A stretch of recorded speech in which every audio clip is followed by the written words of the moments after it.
Hi everybody, I'm going to take you through a circuit workout today, starting with the warm-up. Everything will be 50 seconds on, 10 seconds off. So our warm-up, we're going to do a few exercises and we'll do these one time each. So the first exercise is a side lunge. You're going to touch your toe, lift your hand up, slide over to the other side, touch your toe, lift your hand up, slide back, toe, diagonal, and so on. So you're going to do 50 seconds with the side lunge reach, is what I call that one. The next exercise will be quad stretch and piriformis stretch. So with this one, you're just going to grab a hold of your quad. You're going to do the quads for 25 seconds, or about 10 each side, and then you can switch to the piriformis stretch, which is this one. And again, you'll get probably about 4 or 5 reps each side for that one. Okay. The next exercise for warm-ups is a scoop.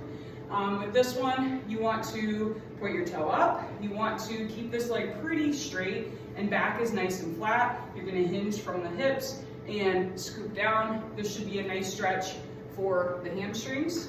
Okay. Next, you've got arm hugs, just alternating which hand goes on top.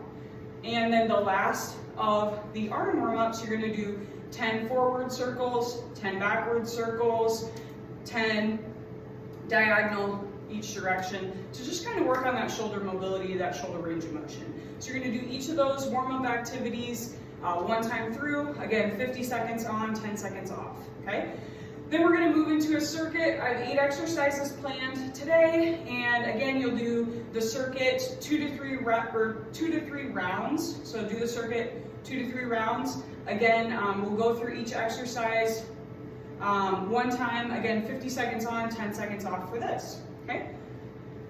So you can grab just a moderate dumbbell or a moderate weight kettlebell, whichever you prefer. I used 15 pounds for my first 2 rounds, and then I switched up to the 20-pounder for my 3rd round through, just to kind of give you a reference point. Okay. First exercise is a goblet squat with overhead press. So toes are slightly pointed out. You're going to sit down into a nice deep squat, up and up. Okay, so with this one, you're coming down, breathe out as you bring that weight ahead. Okay. The next exercise is a depth squat jump. So with this, you're going to need your bench, and you're going to stand on top of your bench. It doesn't matter which leg you lead with, so you don't necessarily need to alternate these. You are going to lean one foot off the edge. As soon as you land, you want to explode up, and then just walk back around to the back side of your bench. Again, we'll do that 50 seconds. Okay. The next is called a renegade row, and with this, we're going to alternate arms. So you're going to get 2 reps in per arm and then switch. So you're going to start in a plank position with your dumbbell or kettlebell between your hands. Like so. So you want your back nice and flat, in line with your shoulders and your ankles. You're going to grab a hold of that kettlebell or dumbbell, 2 reps, set that weight in the middle, and switch hands. Okay. Again, slow and controlled on this one is good. The slower and more controlled you can be, the more core activation you get with that exercise. Okay. So that was the renegade row. Next, you're going to have single leg RDLs, and with this, you're going to do 50 seconds on your left leg, and then switch and do 50 seconds on your right leg. Okay.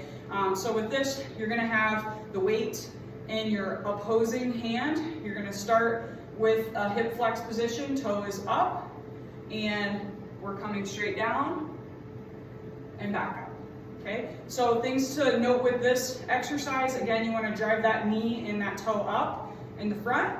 And as you hinge forward, we want to keep our hips square and straight ahead. We don't want to open up at all, so we want to try to keep those hips straight ahead as we come down for the RDL.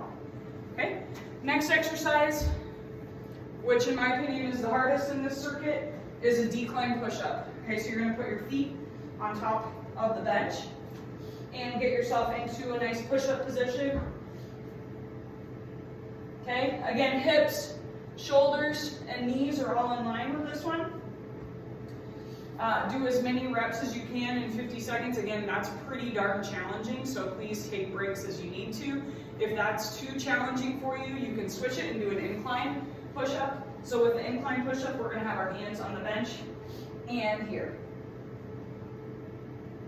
Okay, so that'd be a little bit easier of an option for you if the decline push-ups are a little too challenging. Okay? Next exercise is a pendulum core movement. So with this, you're gonna sit on your bench, feet off to one side, hands are behind you, okay?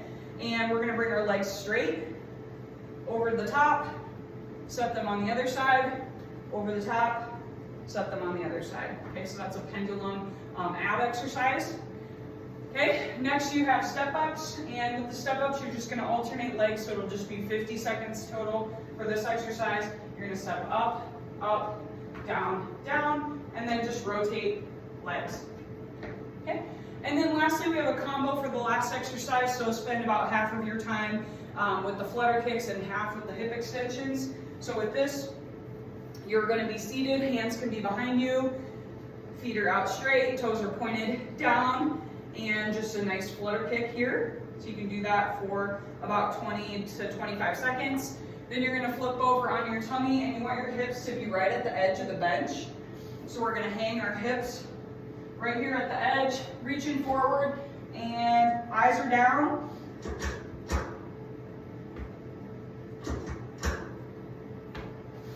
Okay, just raising up your feet in the back, squeezing your glutes as you're coming up. Okay, so that's one time through the circuit. Again, do the circuit 2 to 3 times, and it should take you about 35 minutes to get through it if you do three rounds with the circuit. That's it for today. Hope you have a great day.